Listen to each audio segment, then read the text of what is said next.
끝까지 버티고 책임져서.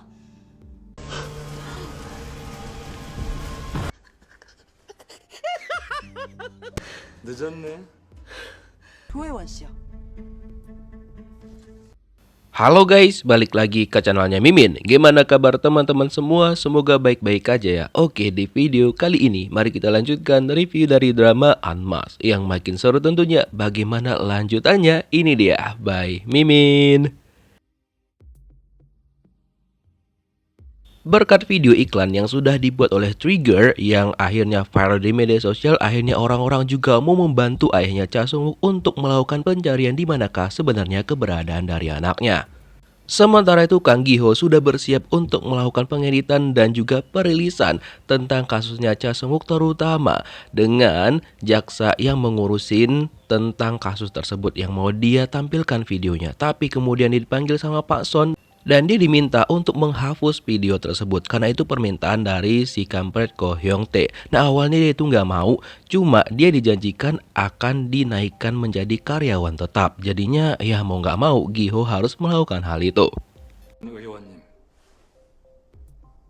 Ko Hyung Tae ini memang licik banget untuk mencapai jabatannya yang sekarang dan juga untuk menutupin kesalahan-kesalahannya di masa lalu. Dia juga ternyata bekerja sama dengan Cho Hee-man yang merupakan adik dari Cho Hae-won. Pokoknya mereka berdua itu dari dulu sudah bekerja sama menutupin kesalahan-kesalahan yang mereka buat. Dan pas Ko Hyung Tae mulai ngelunjak, diminta sama Pak Jo untuk tahu diri. Terus dia malah tantrum setelahnya. Emang boleh gitu? Terus kan mantan pacarnya Oh So-ryong datang menemui dia. Niatnya dia itu sekalian mau minta maaf sama Oh So-ryong atas apa yang dia buat beberapa waktu yang lalu. Tapi Oh So-ryong tetap nggak mau balikan sama dia. Lalu dia mengatakan sama Oh So-ryong bahwa dia mendengar bahwa pimpinan dari Hanju, Pak Cho Tae-soo, itu sudah kehilangan nyawanya. Dia juga memberitahukan salah satu karya yang berbentuk kepala kepada Oh So-ryong yang kemungkinan Oh So-ryong itu menganggap bahwa itu adalah kepalanya Cha Sung-wook yang salah satunya itu bagian tubuhnya sudah hilang dan tubuhnya itu nggak tahu di mana sampai sekarang. Lalu dia ceklah di kantornya tentang karya tersebut yang ternyata itu karya dari Lovely yang merupakan nama samaran dari Cho Hae-won. Lalu dia sinkronkan juga dengan pendapat dari si ibu Jepang ini terkait dengan anjingnya Cha Sung-wook itu kayaknya saling berkaitan di mana bola yang dimaksud sama si anjing adalah kepala dari Cha Sung-wook. Terus Oh So-ryong bertanya kepada Kang Gi-ho terkait episode tentang Cha Sung-wook yang harusnya ditayangkan nanti malam. Katanya dia udah membuatnya dengan persiapan yang cukup baik. Tapi ternyata kan dia memutuskan untuk menghapus video dari si jaksa yang lucu itu. Nah proteslah penulis mereka, tapi ternyata pacarnya si Gi-ho ini ngebelain dia. Walaupun sebenarnya dia udah mencoba untuk memberikan pendapatnya kepada Gi-ho, namun Gi-ho bilang bahwa dia butuh banget untuk diangkat menjadi karyawan tetap. Jadi ya udah biarin aja gitu. Karena perkembangan kasusnya Cha Sung-wook, Han-do menemui ayahnya Sung-wook dan memintanya untuk mencoba mencari lagi di mana dia letakkan HP-nya pada waktu itu. Karena kan dia lupa di mana dia letakkan, mungkin di sana ada informasi yang bisa mereka temukan, terutama foto dari si anjing. Nah, dicari-cari sama ayah Cha Sung-wook, akhirnya dia menemukan HP itu, tapi tiba-tiba aja penyakit demensianya itu kambuh lagi. Jadi sebelum parah dia akhirnya pergi mencari Han-do untuk memberikan HP tersebut. Gak lama setelah itu Han-do nelpon Oh So-ryong dan dia langsung bergegas ke rumah ayahnya Cha Sung-wook. Ya sudah, akhirnya dia memberikan HP tersebut dan mereka bakal memeriksa apakah isi dari HP itu. Nah gak lama setelah itu bunyi alarm yang menyatakan bahwa episode tentang Cha Sung-wook itu sudah ditayangkan. Tapi Oh So-ryong benar-benar kecewa. 시키디. 사장님이 본부장님 통해서요. Dia langsung balik lagi ke kantor dan bertanya kepada Kang Gi-ho mengapa dia menghapus bagian yang paling penting. Dan Gi-ho menjelaskan bahwa dia disuruh sama Pak Ko melalui Pak Son karena dia dijanjikan untuk menjadi karyawan tetap. Nah, Oh So-ryong nggak bisa berkata apa-apa lagi. Dia hanya kecewa banget kepada Kang Gi-ho karena dia mengorbankan integritasnya hanya untuk mendapatkan hal yang sebenarnya nanti juga bisa gitu loh. Padahal selama ini Oh So-ryong itu sangat-sangat percaya dengan Kang Gi-ho. Saking kecewanya dia jadi mabuk-mabukan dan Han-do khawatir banget dengan Oh So-ryong. Jadinya dia memanggilkan taksi agar Oh So-ryong ini kagak uring-uringan gitu kan. Untung aja pada waktu itu taksi langsung datang Sehingga dia pulang dengan taksi tersebut. Terus pas dia jalan ke rumah, tiba-tiba aja Oh Soryong didatengin sama Cho Hae-won. Nah di sini Hae-won itu cerita lagi sama Oh Soryong bahwa dia pengen memastikan bahwa Soryong ini benar-benar berbeda dengan si bangke Ko Hyung Tae. Nah karena dia bilang 20 tahun yang lalu Kyung Tae itu sempat melakukan interview dengan Cho Hae-won terkait dengan kasusnya Cha Sung Wook. Dia mengakuin semuanya, cuma dia itu ternyata dikecewakan sama Ko Hyung Tae. Hae-won juga mengatakan bahwa kenapa semua orang selalu bertanya kenapa dia menghabisi nyawa si Cha Sung Wook ini. Kenapa hanya itu yang ditanyakan orang lain, bahkan orang tidak ada yang bertanya sifat asli dari sang aktor. Karena menurut Hae-won itu semua adalah salah satu kesalahan dari si Cha Sung Wook gitu. Hae-won juga menambahkan bahwa patung yang dicari sama Oh Soryong itu adalah tujuan akhir dari mereka. Dan Hae-won juga sangat-sangat berharap bahwa dia bisa bertemu lagi dengan Oh Soryong. Seakan-akan dia itu udah mencapai batasnya dia gitu loh. Oh Soryong jadi makin bingung dong dengan pernyataan dari Hae-won ini. 강기호 진짜야? Keesokan harinya, rumor tentang Kang Gi-ho diangkat menjadi karyawan tetap langsung menyebar di kantor mereka. Nah, ketika itu mereka langsung bertanya sama Oh Soryong. Dia meminta maaf sama mereka. Dia karena terlalu sibuk banget jadinya gak sempat mengurusin hal tersebut. Apalagi dia itu juga ada kecewa banget dengan Kang Gi-ho. Bahkan hari itu dia nyuekin Gi-ho nggak ada ngajak ngomong sama sekali. Nah setelah itu kan ternyata HP-nya ayahnya Sang-wook itu sudah selesai diperiksa dan ternyata emang ada foto si anjing dan juga ada pesan dari ayahnya Hando kepada ayahnya Cha Sung-wook yang ternyata dulunya ayah Hando itu menangani kasus tersebut. Sementara itu Bu Hong yang sudah pindah ke departemen drama ternyata nggak sesimpel yang dia pikirkan untuk membuat naskah. Ternyata bosnya itu nggak suka dengan naskah yang dia buat dan harus diganti. Bahkan naskah tersebut itu dia buang dan dibilang untuk menurutin apa yang dimau sama bosnya. Jadi dia itu nggak bisa bereksperimen gitu loh. Ya mungkin nyesel tapi ya kayak mana lagi. Dia kan pengennya namanya itu tercantum sebagai penulis dan bisa dilihat orang banyak.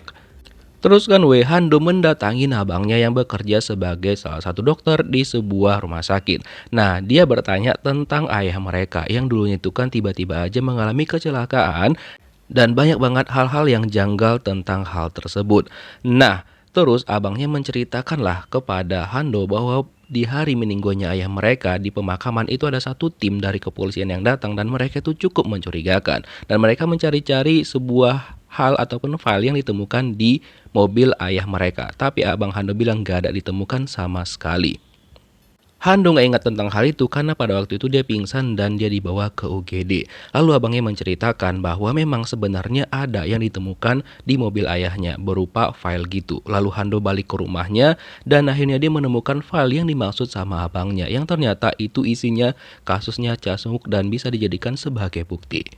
Nah, setelah sekian lama akhirnya Hae-won balik lagi ke rumahnya. Dia pertama kali menemuin ayahnya dulu yang sedang dalam keadaan koma. Dia sempat melepas alat pernapasan ayahnya sehingga menyebabkan ayahnya hampir aja meninggoy. Tapi setelah itu dia memasangkan lagi jadinya ayahnya masih selamat gitulah. Nah terus dia menemuin adiknya si bangke ini. Nah di sini terlihat bahwa mereka berdua itu sangat-sangat tidak akrab. Apalagi Hae-won kayak nge-spill sesuatu di ruang bawah tanah yang menyatakan bahwa ya apakah ada hal yang menarik yang disembunyikan sama adiknya di sana. Karena katanya hanya dia dan si adiknya ini yang selamat pada waktu itu. Nah, nggak tahu tuh yang dimaksud sama Hae-won apa. Terus tiba-tiba Hae-won langsung menampar adiknya tanpa ada aba-aba.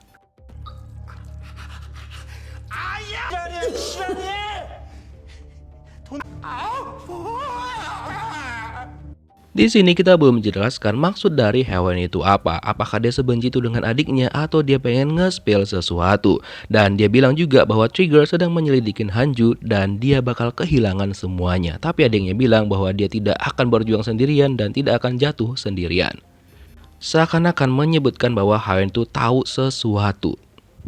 Lalu adiknya Hae-won mengirimkan pesan kepada Pak Ko untuk segera menyingkirkan Trigger karena dapat menghambat rencana mereka. Terus kan Kang Gi-ho diajak ketemu sama pacarnya, dikira dengan jabatan yang baru pacarnya bakal seneng ya kan. Tapi ternyata pacarnya bilang bahwa selama ini dia salah, dia emang butuh uang, tapi dia nggak suka dengan cara yang dilakukan oleh Kang Gi-ho. Hingga dia akhirnya memutuskan hubungannya dengan Kang Giho. Dan dia juga memberikan kue kepada Giho yang bertuliskan, ini di luar Nurul banget ya tulisannya, yaitu selamat putus. Jadi sudah resmi Giho sama pacarnya akhirnya sudah mengakhiri hubungan mereka. Saking galaunya, Giho memanggil Hando untuk memberikan hiburan sama dia, ya mereka ngobrol bareng dan juga Hando menyampaikan bahwa Oh So-ryong itu sangat-sangat berpihak kepada Kang Giho dan juga sangat-sangat mempercayai Kang Giho, tapi dia malah menghancurkan kepercayaan itu.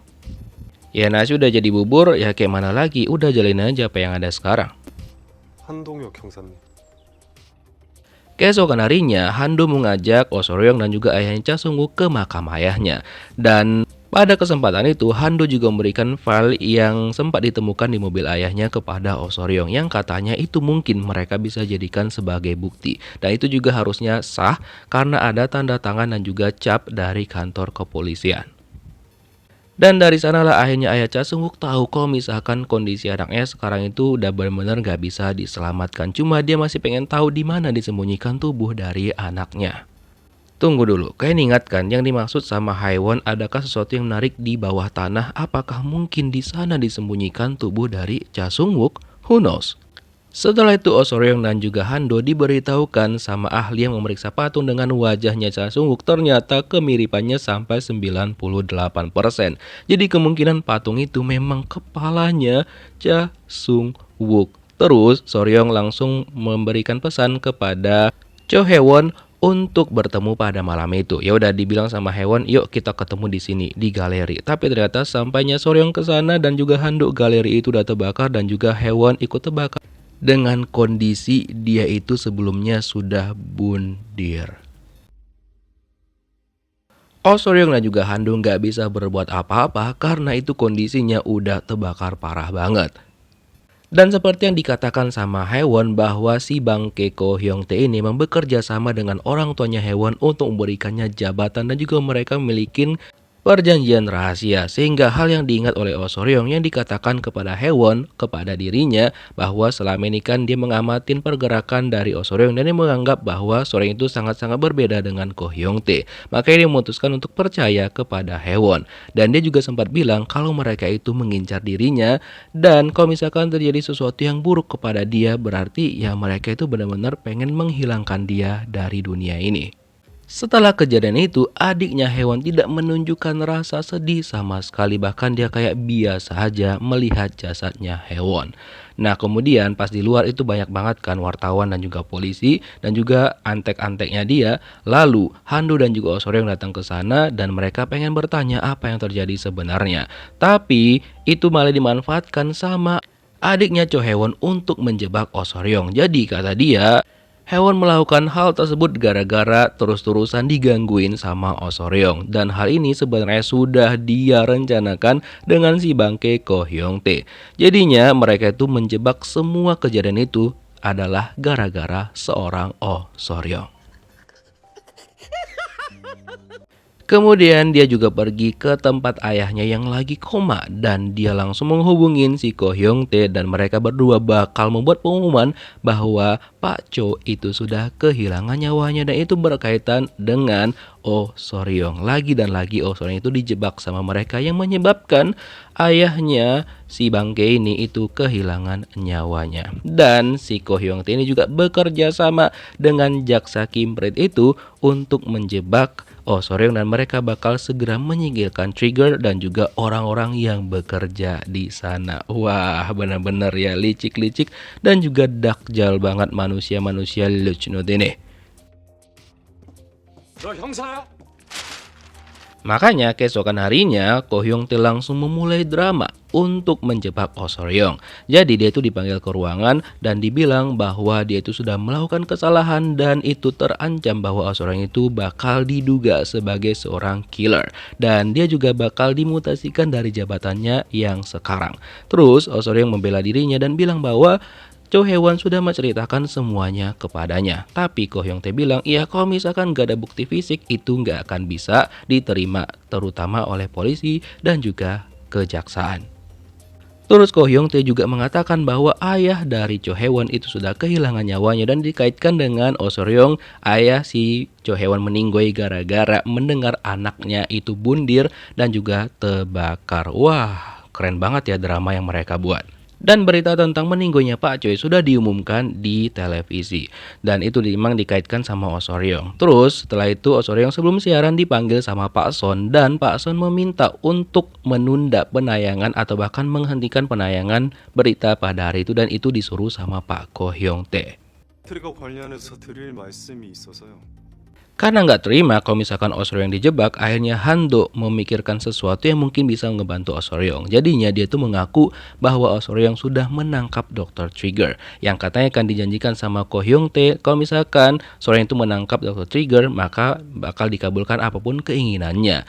Nah, Hando akhirnya mengaku bahwa Dr. Trigger adalah dirinya. Cuma yang satunya lagi dia itu belum tahu siapa. Yang awal membuat postingan itu dia, cuma postingan-postingan yang lain itu dia masih mencari tahu. Jadi dia minta tolong sama Ko Hyung Tae untuk melakukan penyelidikan untuk mencari siapakah Dr. Trigger yang satunya lagi.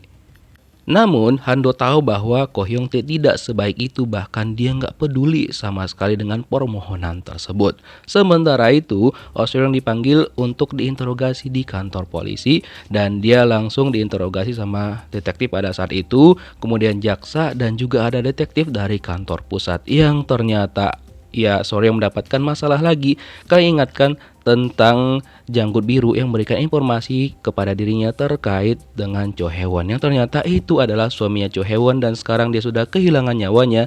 Katanya kepalanya dan juga tubuhnya terpisah. Dia sudah dihabisin nyawanya oleh seseorang dan itu dikaitkan lagi meninggoynya dia dengan Oh Seo-ryong. Jadinya dia kayak berlipat-lipat gitu loh kasusnya.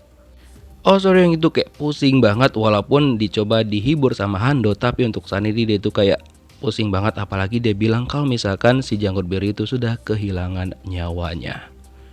Terus kan malamnya pas Pak Park itu nonton tayangan dari Trigger, tiba-tiba aja itu dibatalkan. Lalu dia protes lah kepada Pak Ko, tapi Pak Ko itu benar-benar gak peduli sama sekali. Oh Seo-ryong yang juga mengetahui hal itu mencoba untuk meminta penjelasan dan dia bakal menuntut Pak Ko tentang undang-undang penyiaran. Tapi Pak Ko ini benar-benar gak peduli sama sekali karena memang backingan dia itu banyak banget ya kan. Dengan gaya sombongnya dia bilang kepada Oh Seo-ryong bahwa dia itu tidak takut sama sekali dan dia meminta kepada Oh Seo-ryong untuk melakukan konferensi pers dan mengakui kesalahannya dia. Dan ketika Oh Seo-ryong balik ke kantornya, teman-temannya cukup kecewa dengan dia gara-gara mereka kan nggak tahu selama ini kalau misalkan Hando itu adalah Dr. Trigger, terutama Kang Gi-ho yang mendesak Oh Seo-ryong untuk memberikannya penjelasan terkait hal tersebut. Bahkan dia nggak tahu bahwa dia juga sempat melakukan kesalahan kemarin tanpa memberitahukan kepada bosnya sendiri Oh Seo-ryong terkait dengan jabatannya dia. Lalu Oh Seo-ryong itu meminta maaf kepada rekan-rekannya, tapi Kang Gi-ho masih aja tetap meminta penjelasan. Terus Oh Seo-ryong langsung ngebahas tentang Kang Gi-ho yang mengorbankan integritasnya hanya demi sebuah jabatan. Langsung terdiamlah dia di sana ya kan. Dan Oh Seo-ryong juga bilang bahwa Hando sering banget ngebelain Kang Gi-ho di saat orang-orang itu memojokkan dia. Dan Hando melihat bahwa Oh Seo-ryong itu kayak menangis di mobilnya. Akhirnya dia udah gak bisa menahan air matanya dan Seo-ryong diberikan semangat oleh Hando dan dia mencoba untuk bangkit kembali. Terus si Bangke ini terlihat sedih ya kan karena kehilangan ayahnya dan juga kakaknya. Tapi ternyata kesedihan itu hanyalah air mata palsu biasa. Karena ternyata dia itu hanya melakukan syuting doang untuk dipublish gitu loh. Jadi seakan-akan orang melihat dia itu sedih banget karena kehilangan dua anggota keluarganya. Padahal hasilnya enggak.